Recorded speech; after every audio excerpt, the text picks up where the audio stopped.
Kisah ini dimulai dengan perkenalan dua aktivis muda, Jenkins dan Stephen. Mereka berjuang untuk membela persamaan dan kesetaraan ras.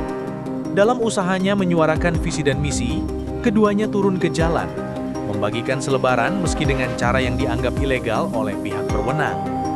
Alhasil, Jenkins dan Stephen pun ditangkap kepolisian setempat.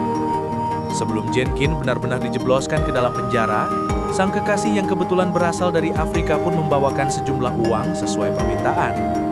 Sesuai prediksi, mereka berdua dijatuhi hukuman yang tidak adil. Jenkins dihukum selama 12 tahun penjara, sementara Stephen 8 tahun karena dianggap sebagai pembantu dalam aksi tersebut. Keduanya akan dikirim ke sebuah penjara khusus tahanan politik bernama Penjara Pretoria yang berisikan penuh dengan para tahanan yang dianggap pengkhianat.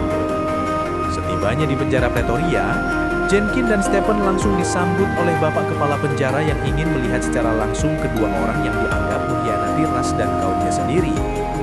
Karena ternyata, Jenkins dan Stephen melakukan semua itu tanpa paksaan dari siapapun, alias murni dari hati nuraninya sendiri. Sesampainya di dalam, Jenkins melihat fakta bahwa penjara ini memiliki pintu yang berlapis-lapis. Dimulai dengan pintu otomatis, kemudian pintu-pintu lainnya yang hampir setiap ruangan terdapat pintu jeruji besi dan pintu lapis baja yang dibuka menggunakan kunci konvensional. Keesokannya, ketika sedang sarapan, Jenkins berkenalan dengan seorang napi bernama Dennis, yang sama-sama seorang aktivis yang dipenjara gara-gara menyuarakan kemanusiaan.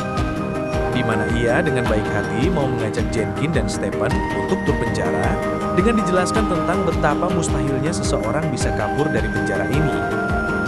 Tak lama setelah Dennis pergi, muncullah seorang napi gondrong bernama Leonard atau biasa dipanggil Leo, yang mengatakan bahwa Dennis terlalu penakut untuk mengambil resiko demi kebebasan.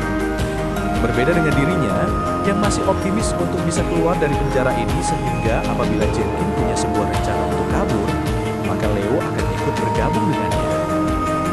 23 hari berlalu, Jenkins terus mengusahakan ratusan ide untuk bisa kabur dari penjara.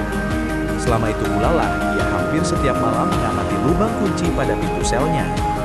Sampai akhirnya, Jenkins mulai terpikir sebuah ide untuk membuat kunci duplikat atau kunci palsu yang mirip dengan kunci aslinya.